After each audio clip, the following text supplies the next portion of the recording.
ನಮಸ್ಕಾರ ಫ್ರೆಂಡ್ಸ್. ಇವತ್ತು ಮನೆಯಲ್ಲೇ ಸಿಂಪಲ್ ಆಗಿ ಆದರೆ ಡಾಬಾ ಸ್ಟೈಲ್ ರುಚಿಯ ಜೀರಿಗೆ ರೈಸ್ ಮತ್ತು ದಾಲ್ ತಡ್ಕ ಮಾಡೋಣ.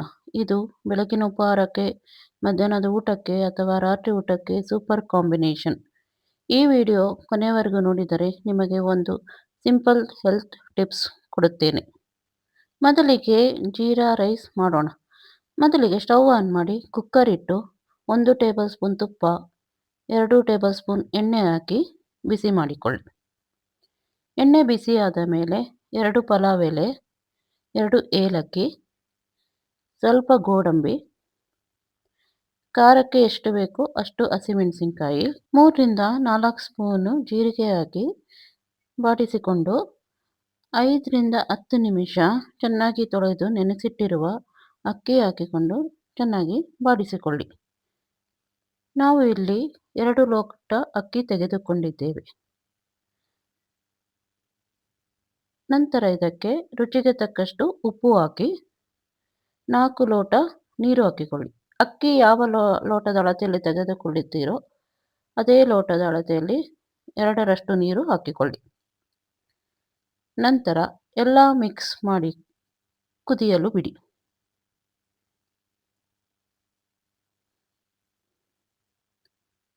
ಸ್ವಲ್ಪ ಕುದಿ ಬಂದ ಮೇಲೆ ಸ್ವಲ್ಪ ಕೊತ್ತಂಬರಿ ಸೊಪ್ಪು ಹಾಕಿ ಕುಕ್ಕರ್ ಮುಚ್ಚಳ ಮುಚ್ಚಿ 2 ವಿಷಲ್ ಕೂಗು ಬರುವವರೆಗೂ ಮೀಡಿಯಂ ಫ್ಲೇಮಿನಲ್ಲಿ ಬೇಯಿಸಿಕೊಳ್ಳಬೇಕು.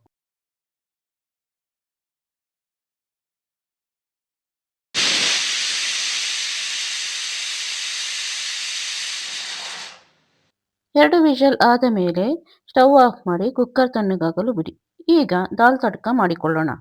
ಮೊದಲಿಗೆ ಸ್ಟವ್ ಆನ್ ಮಾಡಿ 2 ಟೇಬಲ್ ಸ್ಪೂನ್ ಎಣ್ಣೆ ಹಾಕಿ 1 ಟೇಬಲ್ ಸ್ಪೂನ್ ತುಪ್ಪ ಹಾಕಿ ಬಿಸಿ ಮಾಡಿಕೊಳ್ಳಿ. ತುಪ್ಪ ಆಪ್ಷನಲ್. ಎಣ್ಣೆ ತುಪ್ಪ ಬಿಸಿ ಆದ ಮೇಲೆ ಸ್ವಲ್ಪ ಸಾಸಿವೆ, 1 ಟೇಬಲ್ ಸ್ಪೂನ್ ಜೀರಿಗೆ, 1 ಮೀಡಿಯಂ ಸೈಜ್ ಹೆಚ್ಚಿಟ್ಟಿರುವ ಈರುಳ್ಳಿ, ನಂತರ ಖಾರಕ್ಕೆ ತಕ್ಕಂಥ ಹಸಿಮೆಣಸಿನಕಾಯಿ, ಸ್ವಲ್ಪ ಕರಿಬೇವು ಹಾಕಿ ಬಾಡಿಸಿಕೊಳ್ಳಿ. ಇದಕ್ಕೆ 1/4 ಕಪ್ ಹೆಸರುಬೇಳೆ ಹಾಕಿ ಮಿಕ್ಸ್ ಮಾಡಿಕೊಳ್ಳಿ. ನಂತರ 1.5 ಲೋಟ ನೀರು ಹಾಕಿಕೊಳ್ಳಿ. ಕನ್ಸಿಸ್ಟೆನ್ಸಿ ನೋಡಿಕೊಂಡು ನೀರು ಹಾಕಿಕೊಳ್ಳಿ.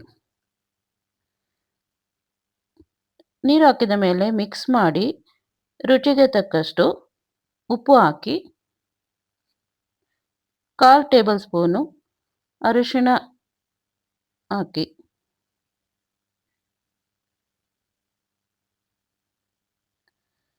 ನಂತರ ಸ್ವಲ್ಪ ಕೊತ್ತಂಬರಿ ಸೊಪ್ಪು ಹಾಕಿ ಕುದಿಯಲು ಬಿಡಿ.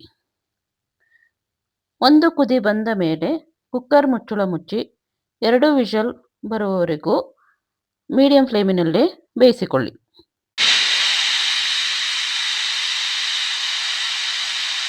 ಎರಡು ವಿಷಲ್ ಆದ ಮೇಲೆ ಸ್ಟವ್ ಆಫ್ ಮಾಡಿ ಕುಕ್ಕರ್ ತಣ್ಣಗಾಗಲು ಬಿಡಿ.